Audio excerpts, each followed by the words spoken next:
Ingat kita bukan manusia super, tentara bukan manusia super. Kita juga tunduk dan patuh pada peraturan hukum, aturan hukum.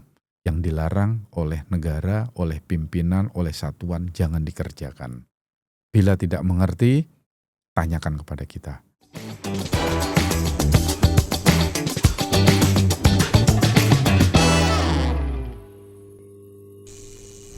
Assalamualaikum warahmatullahi wabarakatuh. Halo sahabat Brawijaya, berjumpa lagi dengan saya Tiwi. Tentunya dalam acara kesayangan kita semua, podcast Brawijaya. Nah sahabat Brawijaya, saat ini kita sedang kedatangan seorang narasumber. Beliau adalah Komandan Polisi Militer Kodam 5 Brawijaya. Dan tentunya pada topik podcast kita kali ini, kita akan membahas tentang penegakan hukum disiplin dan tata tertib di lingkungan TNI Angkatan Darat di wilayah Kodam 5 Brawijaya. Nah, baiklah sahabat Brawijaya, sebelum kita membahas lebih jauh, ada baiknya kita perkenalan dulu dengan narasumber kita pada hari ini. Langsung saja kita sapa beliau. Selamat pagi Bapak Kolonel CPM Raden Tri Cahyo Budia, SIP MH. Mohon izin Bapak, bagaimana kabarnya hari ini? Alhamdulillah Mbak Tibi, saya sehat, semuanya sehat. Prajurit-prajurit saya Pomdam 5 Brawijaya juga alhamdulillah semuanya sehat dan siap melaksanakan tugas. Baik, mohon izin Bapak dan Pomdam, mungkin bisa perkenalan nih, sekaligus Bapak menceritakan perjalanan karir Bapak dari awal Bapak menjadi seorang TNI Angkatan Darat hingga saat ini.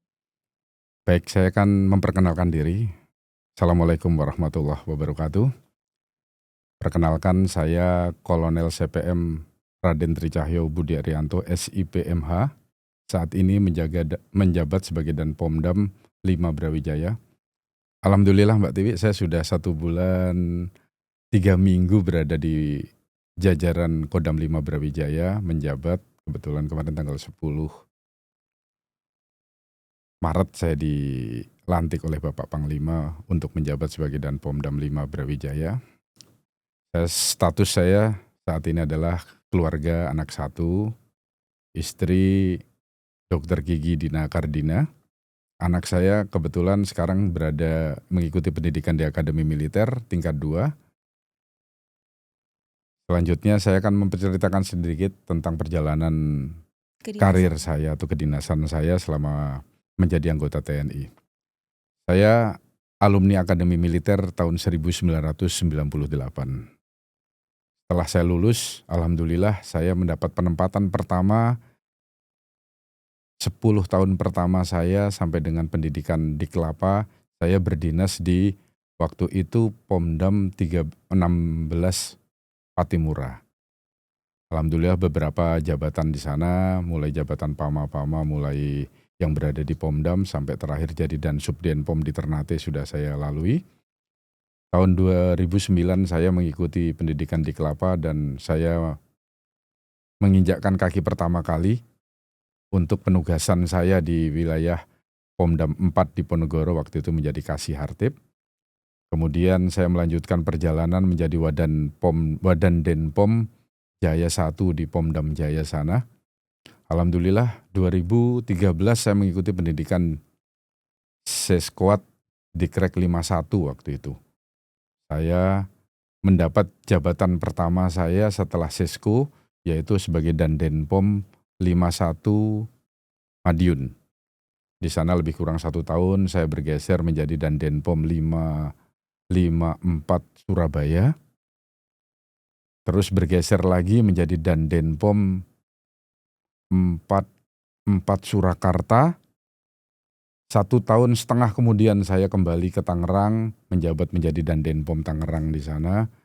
Kemudian saya bergeser menjadi Dansatprov Mabes TNI lebih kurang 2 tahun. Setelah itu karena sudah eligible saya waktunya untuk naik kolonel. Alhamdulillah promosi jabatan kolonel saya pertama sebagai Danpomdam 13 Merdeka. 2,5 tahun saya menjabat sebagai Danpomdam. Kemudian saya setelah 2,5 tahun saya kembali ke Mapus Pomat mengabdi kepada Pusat Polisi Militer Angkatan Darat di Jakarta.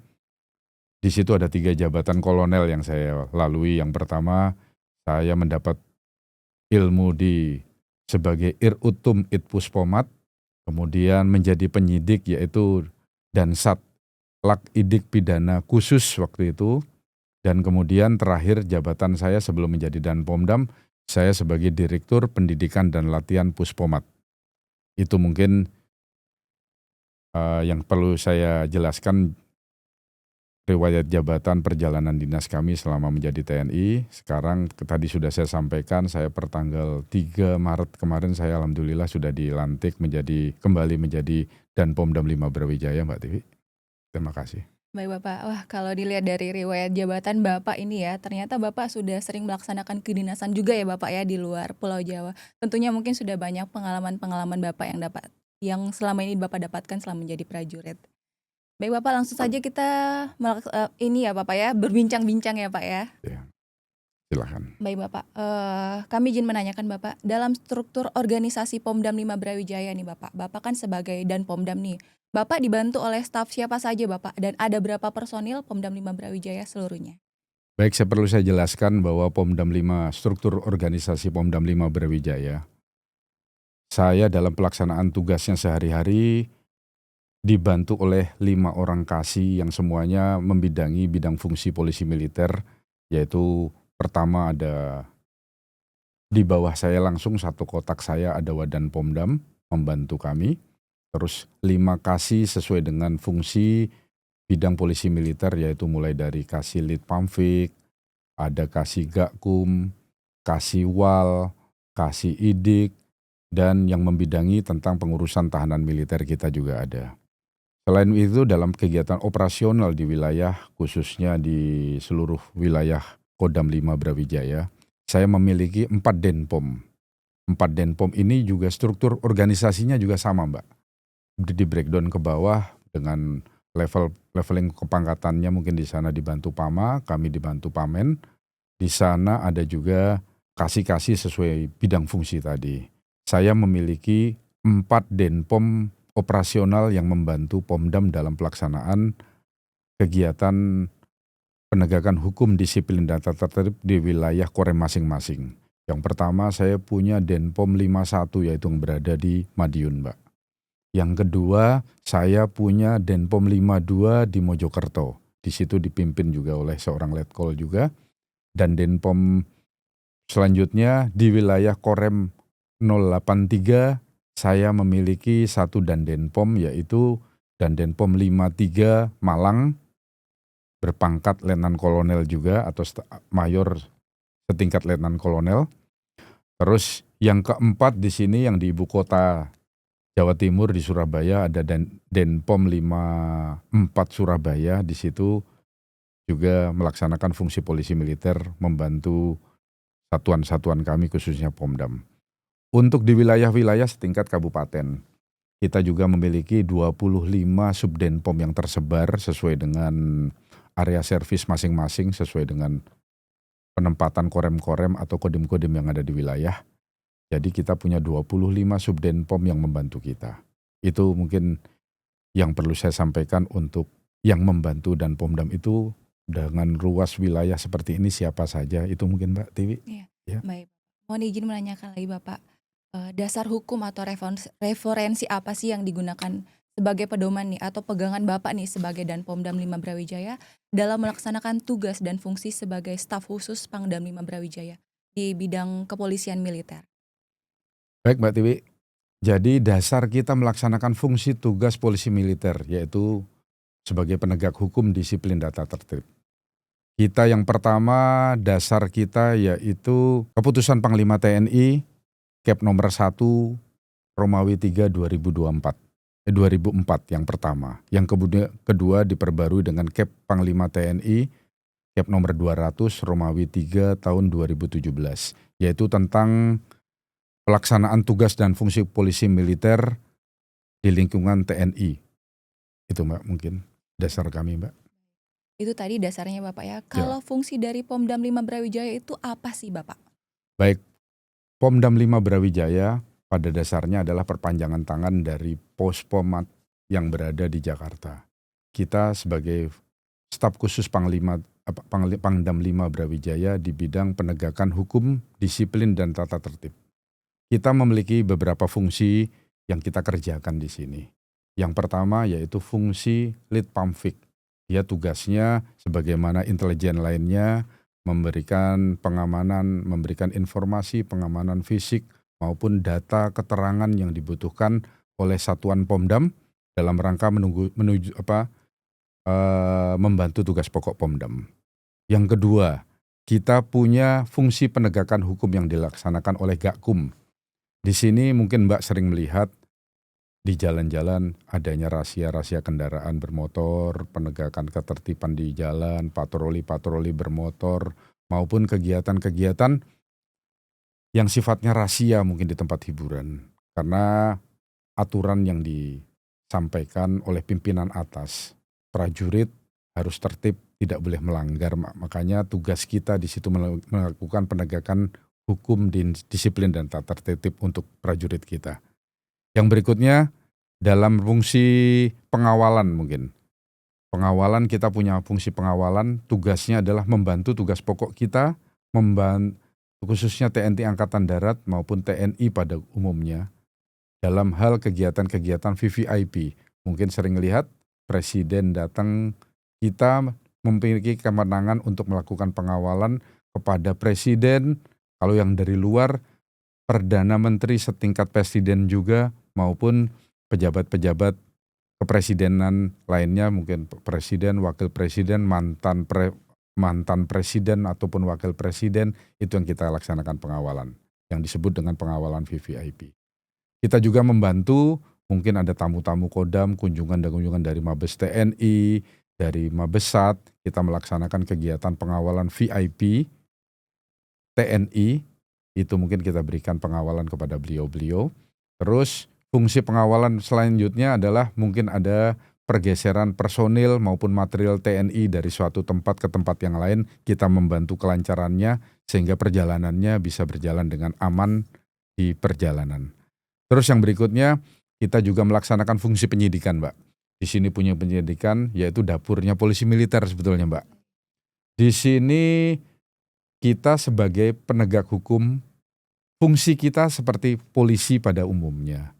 Cuman objek kalau polisi adalah masyarakat, saya polisi militer adalah yang ditegakkan adalah aparat TNI-nya, khususnya TNI Angkatan Darat. Di sini fungsi penyidikannya berperan untuk memproses mulai dari penyidikan, pemberkasan sampai dengan pelimpahan kepada untuk disidangkan di auditor militer kita, Mbak. Yang terakhir kita memiliki fungsi Bintahmil, yaitu pembinaan tahanan militer, Mbak. Di situ setelah nanti proses mulai dari disidangkan, terus diputuskan apa hukumannya. Nah, fungsi Bintahmil ini apabila masih dalam proses penyidikan, mereka menjadi tahanannya POM, yaitu untuk kepentingan penyidikan. Apabila nanti sudah ada putusan, kita juga punya Bintahmil, ini tujuannya untuk membina setelah mereka dijatuhi hukuman, sehingga pada saatnya nanti mereka harus kembali bersama rekan-rekannya di satuan-satuan, mereka siap untuk melaksanakan tugas, mengerti apa yang benar, mana yang baik, mana yang salah, mana yang harus dikerjakan dan diperbolehkan untuk anggota TNI, dan mereka siap untuk bergabung menjadi prajurit-prajurit yang baik. Begitu, Mbak, fungsi kita. Baik Bapak, terima kasih Bapak. Mohon izin menanyakan lagi nih Bapak, biasanya apa sih yang biasa menjadi faktor penyebab terjadinya pelanggaran hukum di lingkungan prajurit TNI Angkatan Darat, khususnya prajurit Kodam 5 Brawijaya Bapak? Baik, Mbak, perlu saya jelaskan, mungkin ada beberapa penyebab yang menyebabkan prajurit-prajurit kita melakukan pelanggaran. Tidak semuanya kesalahan itu berada pada prajurit, Mbak. Betul sekali. Mungkin yang pertama penyebabnya kurangnya kepedulian pimpinan, Mbak, yang ada di satuan. Banyak pimpinan-pimpinan kita yang hanya melaksanakan tugas, tidak care dengan prajurit. Pimpinan selalu menyampaikan bahwa letak pimpinan berada di tengah-tengah anggotanya. Tapi dia tidak melaksanakan, akhirnya prajuritnya tidak memiliki figur sosok yang bagus, yang bisa diikuti. Dia bersalah tidak didiamkan, tidak diberikan teguran, apalagi reward maupun punishment. Akhirnya mereka merasa benar melakukan kegiatan tersebut, berakibat mereka terjerumus dalam Baik, kegiatan-kegiatan itu. Jadi pentingnya peran komandan satuan betul. dalam membina satuannya itu sangat berperan di satuannya, Mbak. Terus yang keduanya, rendahnya kesadaran prajurit, Mbak. Mereka mungkin merasa, oh saya kuat, saya hebat. Akhirnya mereka merasa apa yang dikerjakan benar, dia berbuat salah, akhirnya terjerumus juga seperti itu, Mbak. Yang ketiga, kenapa prajurit itu banyak melakukan pelanggaran? Mereka kurangnya pemahaman, Mbak. Makanya fungsi bintal, fungsi komando, penyuluhan hukum dari pihak Kumdam, dari Pomdam, saat ini sedang pimpinan memberikan arahan untuk gencar memberikan kepada mereka. Dengan tujuan prajurit paham apa sih yang boleh dikerjakan itu, apa sih konsekuensinya apabila dia melakukan kegiatan tersebut. Mungkin itu apabila sudah dikerjakan dengan baik, mulai dari adanya kepedulian, terus prajuritnya juga paham apa yang menjadi boleh atau tidaknya, ataupun pengetahuan-pengetahuan mereka cukup apa yang harus boleh dikerjakan. Mungkin itu sedikit banyak akan menjadi benteng mereka. Dan yang paling penting, mereka mungkin kurangnya rasa syukur bahwa dia saat ini menjadi anggota TNI. Kita lihat Betul. rekan-rekan kita sekarang sedang berjuang untuk masuk akademi militer, Tamtama, Bintara. Mereka bercita-cita di situ. Dulu mungkin waktu masuk dengan segala doa-doanya, upayanya yang terbaik. Begitu menjadi tentara, dia sudah lupa kepada Tuhan Yang Maha Esa. Makanya pentingnya rasa syukur, rasa dekat sebagai benteng kita sehingga mereka eh, terhindar dari kegiatan-kegiatan atau kesalahan-kesalahan yang tidak perlu seperti itu, Mbak. Terus yang berikutnya belum efektifnya pembinaan mental. Makanya tadi saya sampaikan saat ini sudah digalakkan atau digencarkan masalah pembinaan mental. Selalu kita lihat kan, kita dikumpulkan oleh staf bintal kita untuk diberikan arahan-arahan pembinaan mental kita sehingga mental kita bagus, agama kita bagus. Karena itu sebuah benteng buat prajurit. Kalau agamanya bagus, saya yakin mereka juga akan malu baik kepada manusia, apalagi kepada Tuhan Yang Maha Esa, apa yang dia kerjakan itu salah. Yang terakhir mungkin masih rendahnya sifat apatis dari rekan-rekannya juga, temannya nggak mau mengingatkan. Karena di era seperti ini mungkin mereka terlalu sibuk dengan handphonenya, Gadget. gadgetnya, akhirnya seharusnya dulu mereka bisa saling mengingatkan, sekarang didiamkan saja, dia sibuk dengan main TikToknya, buka-bukanya yang ini yang nggak penting, akhirnya fungsi komandan bawahan mulai danru, sahabatnya mungkin tidak saling mengingatkan sehingga banyak prajurit yang tersesat berbuat salah karena seperti itu. Mungkin itu, Mbak, Baik. beberapa penyebabnya. Mohon izin Bapak dan Pomdam, saat ini Pomdam 5 Brawijaya kan sedang melaksanakan operasi Gaktip dan Justisi Waspada Wiracelurit tahun anggaran 2025 ini Bapak ya. Nah, siapa saja nih yang dapat dijaring atau diproses dalam kegiatan operasi ini Bapak? Perlu saya sampaikan, Mbak Tiwi, jadi per tanggal 1 Januari sampai dengan 31 Desember, Pomdam 5 Brawijaya atas perintah dari satuan atas kita untuk melaksanakan kegiatan operasi Gaktip maupun Justisi. Yang mana kemarin mungkin bulan Februari atau Maret sebelum puasa kemarin sudah dibuka oleh Bapak Panglima. Iya Bapak. Dan itu secara serentak dilakukan, dibuka Panglima TNI, terus Pangkotama seluruh wilayah melaksanakan. Maksud dan tujuan kegiatan ini adalah yaitu melaksanakan kegiatan penegakan hukum, disiplin, dan tata tertib untuk kepentingan TNI. Yang TNI Angkatan Darat untuk kepentingan TNI Angkatan Darat, yang POM Angkatan Laut melaksanakan untuk kepentingan TNI Angkatan Laut, udara pun demikian. Adapun sasaran yang pada operasi-operasi yang kita kerjakan. Yang pertama yang jelas militer, Mbak. Baik. Militer itu udah pasti. Manakala dia militer otomatis harus tunduk dengan dan patuh dengan aturan-aturan militer yang berlaku. Yang berikutnya prajurit-prajurit siswa mungkin belum dilantik menjadi militer. Manakala mereka sudah dalam kehidupannya, aturannya mengikuti militer, maka mereka tunduk kepada menjadi sasaran objek kita melaksanakan kegiatan operasi Gaktip Justisi ini. Yang berikutnya mungkin untuk militer tituler zaman dulu mungkin ada sarjana yang dimiliterkan, yang berikutnya warga-warga yang dimobilisasi untuk kepentingan-kepentingan itu. Terus tawanan-tawanan perang maupun tawanan operasi, manakala dia ada kesangkut pautnya dengan militer, mereka menjadi objek pemeriksaan atau operasi Gaktip Justisi kita, Mbak. Demikian, Mbak. Kalau untuk pelaksanaan dari operasi Gaktip itu sendiri, Bapak, bentuk pelaksanaannya itu apa, Bapak? Baik, untuk operasi Gaktip yang kita kerjakan, ini tujuannya yaitu tadi menjaga disiplin, tata tertib. Sasaran kita yang pertama kita melakukan untuk menjaga atau meminimalis adanya pelanggaran di suatu wilayah. Kita melakukan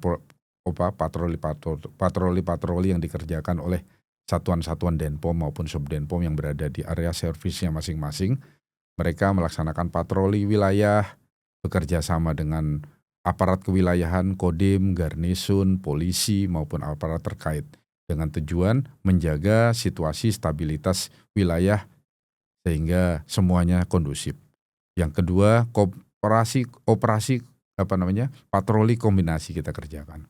Baik berkendaraan, manakala berkendaraan itu sudah jelas melintasnya di jalanan. Kalau kombinasi, manakala ada keramaian-keramaian yang membutuhkan kita untuk hadir, memberikan patroli-patroli di tempat keramaian tersebut, kita hadir dengan berjalan kaki mungkin ke situ. Terus kegiatan berikutnya kita melaksanakan razia-razia.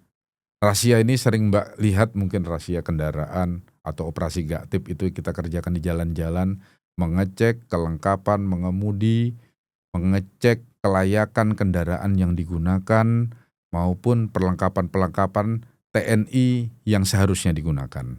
Sebagai contoh mungkin kalau operasi lalu lintas sudah jelas sasarannya surat-surat, kelengkapan helm dan lain-lain, mobilnya motornya layak enggak, ada platnya enggak, ada selebornya enggak, jangan sampai TNI yang menjadi sorotan, panutan masyarakat memberikan contoh yang tidak baik, itu tujuannya seperti itu. Yang keduanya, razia mungkin di tempat-tempat hiburan. Sudah jelas aturan menyampaikan bahwa TNI dilarang untuk minum-minuman, apalagi sekarang yang sedang menjadi atensi dari negara, bukan hanya TNI saja Mbak, sekarang negara, kita memerangi narkoba.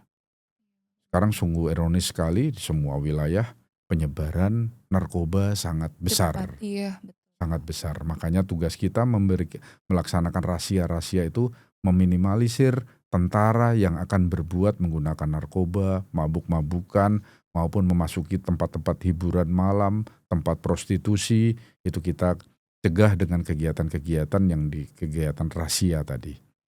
Terus untuk pemeriksaan lalu lintas juga sama, kita kadang-kadang bersinergi.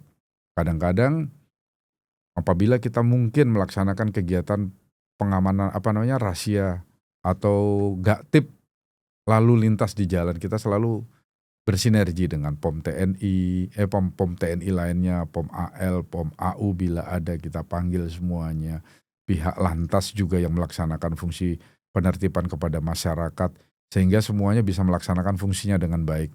Terkadang yang POM AU perjalanannya kan pasukannya juga tidak semuanya terlokalisir di dalam, ada yang di luar, mereka jam dinas mungkin keluar, kita laksanakan razia bersama-sama. Nanti penanganannya sesuai dengan bidangnya masing-masing. Yang masyarakat ditangani polisi, yang POM Angkatan Laut diberikan langsung kepada petugas yang ada di situ Angkatan Laut. Kita pun juga Kodam Angkatan Darat melaksanakan razia, yang Angkatan Darat kita proses sesuai dengan tingkat kesalahannya, gitu Mbak ya.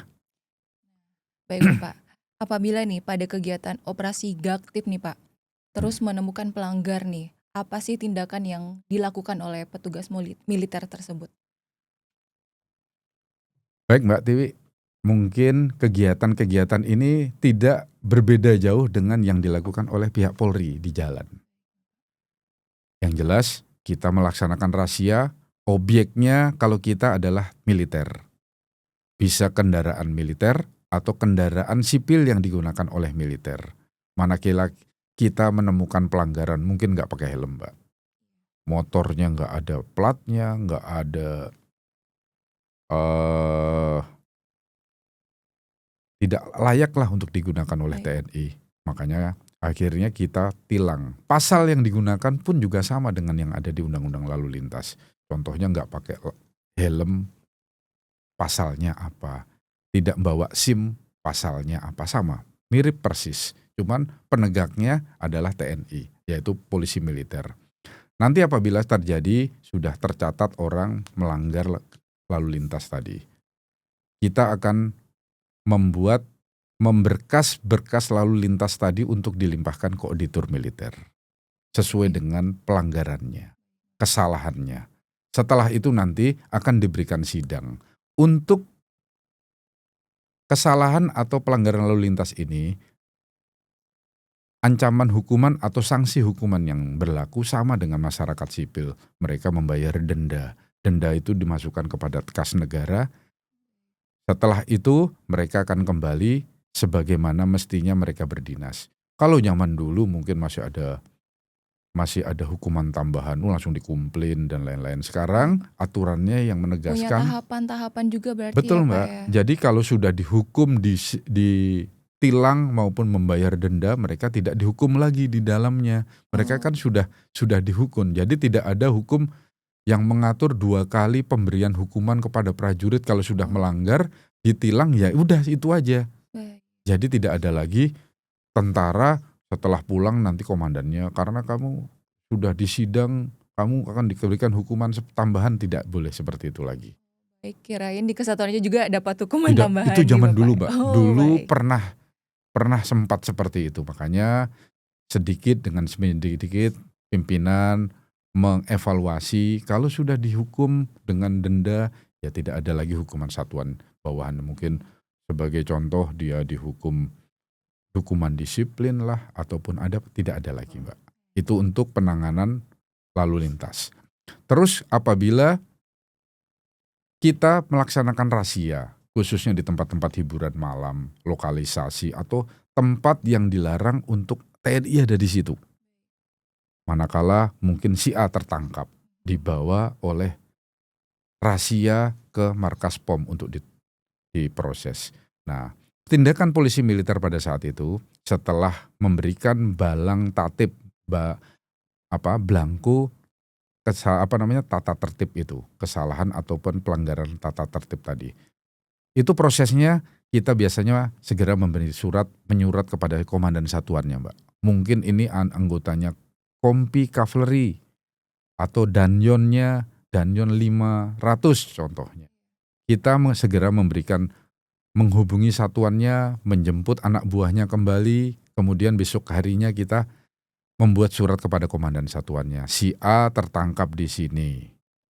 Mohon dapatnya komandan memberikan hukuman atau sanksi disiplin kepada anggotanya. Berarti itu bukan tugas dari Pomdam ya Pak ya, langsung tugas dari kesatuannya ya Pak ya yang mengambil tindakan seperti itu. Sebetulnya masuk tempat itu kalau tidak hanya duduk-duduk saja sebetulnya pidana militer yang sedemikian ringan sifatnya. Akhirnya dikembalikan, makanya kita kembalikan kepada komandan satuannya untuk memberikan hukuman kepada mereka. Sehingga memberikan efek jera, nanti teman-temannya diberikan penjelasan bahwa kalian tidak boleh ke situ. Makanya Baik. tugas kita hanya menertibkan, menangkap mereka, mengembalikan kepada satuannya, Baik.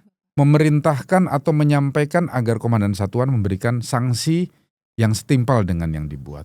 Bisa sanksi itu mungkin tindakan disiplin, tindakan seketika, mungkin disuruh lari 1 minggu bisa. Itu Baik. terserah komandannya. Baik, Intinya Bapak. hanya memberikan efek Efek jera. jera saja ya Efek Bapak jera ya. saja. Bisa juga karena kamu sudah lalai di situ, masuk, mabok di situ, akhirnya komandannya memberikan hukuman disiplin, sah saja, boleh saja. Makanya kita kembalikan kepada komandan satuannya untuk diberikan pembinaan di satuannya. Periode 2024 mulai dari bulan tahun anggaran 2024 sampai April ini Mbak, yang kita tangani, kasus yang sedang kita tangani ini ada 169 kasus atau perkara yang kita tangani. Khususnya pidana, baik itu pidana militer maupun pidana umum. Mayoritas kebanyakan satuan-satuan kasus menonjol yang kita tangani itu adalah desersi Mbak. Kabur dari satuannya, yang diawali mungkin dengan masalah-masalah pribadinya atau masalah keperkantoran, mereka tidak siap, dia kabur. Makanya kasus yang saat sekarang ditangani di tempat kita sekarang ada 169 dan sebagian besar sudah dilimpahkan ke auditor militer dan siap disidangkan.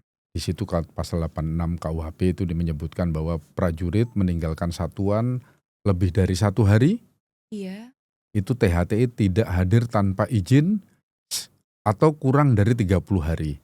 Itu dikenakan pasal 86 KUHPM. Itu sanksi hukumannya juga sama, sudah bisa dilimpahkan, sudah kita proses. Yang kedua, pasal 87 KUHP yaitu desersi, lebih dari 30 hari.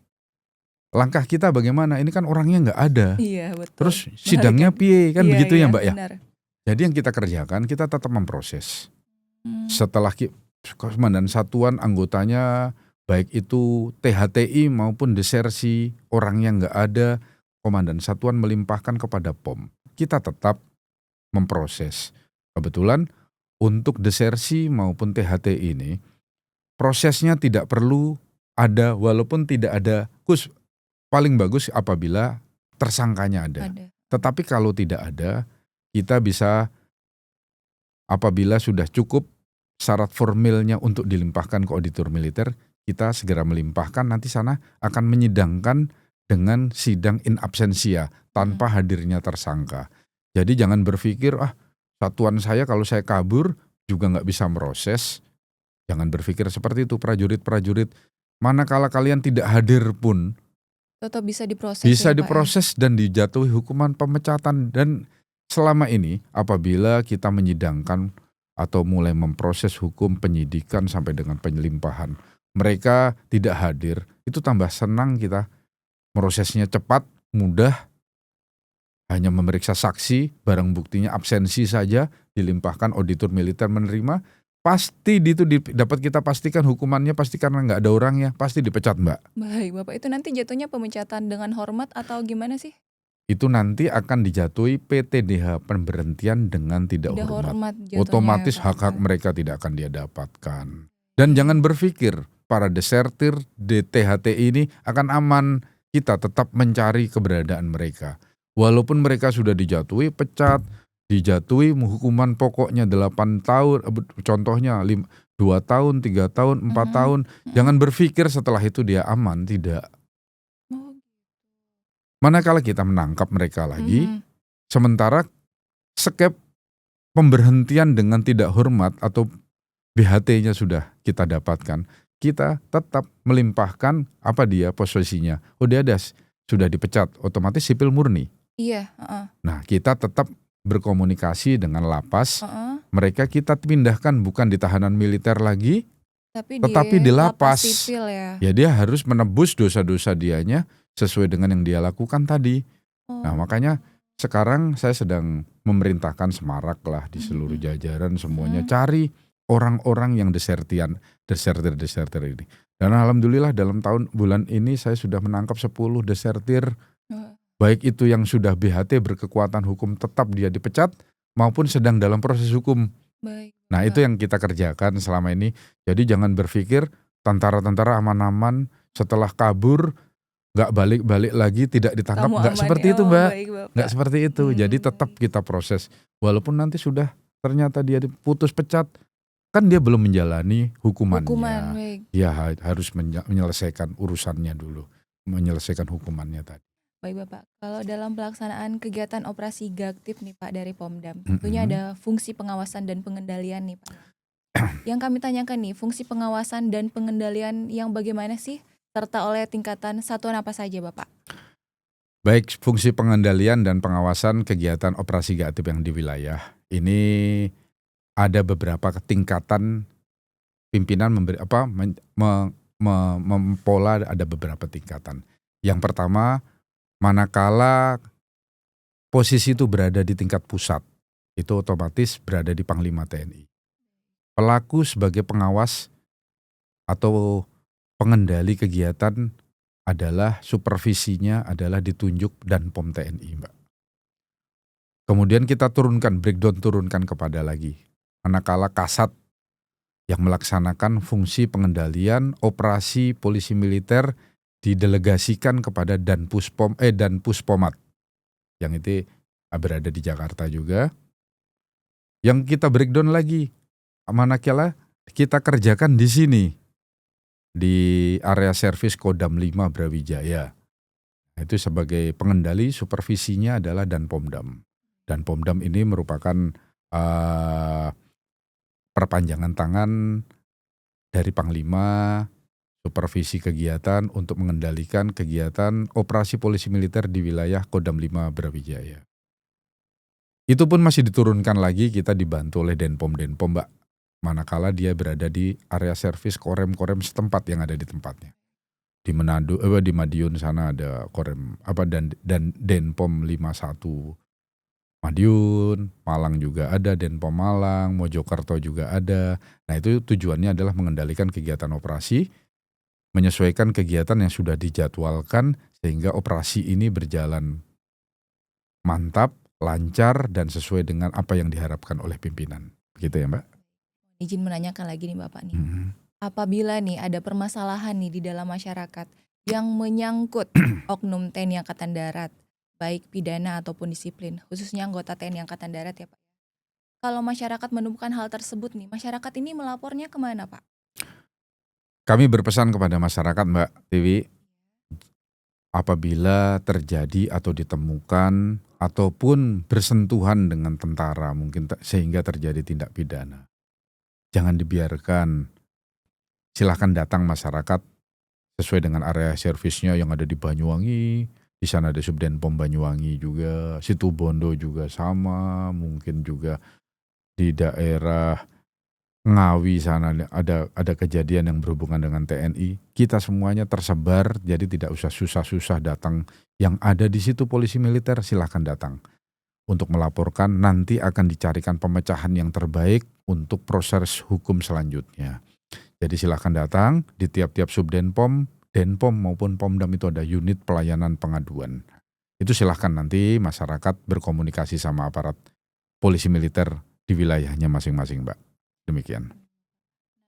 Misalkan masyarakat pelapor nih Pak ingin mengetahui nih sejauh mana sih perkembangan kasus yang dilaporkan. Apa nih yang harus dilakukan masyarakat itu Bapak? Baik Mbak, sama juga Mbak. Silahkan datang, sekarang tentara itu transparan kok. Tidak ada yang perlu ditakuti kok Mbak. Silahkan datang kepada tempat-tempat kami, baik Subdenpom, Denpom maupun Pomdam sendiri. Pak, kemarin saya laporan ke sini, atas dasar ini saya diberikan bukti lapor berupa laporan polisi atau bukti pengaduan.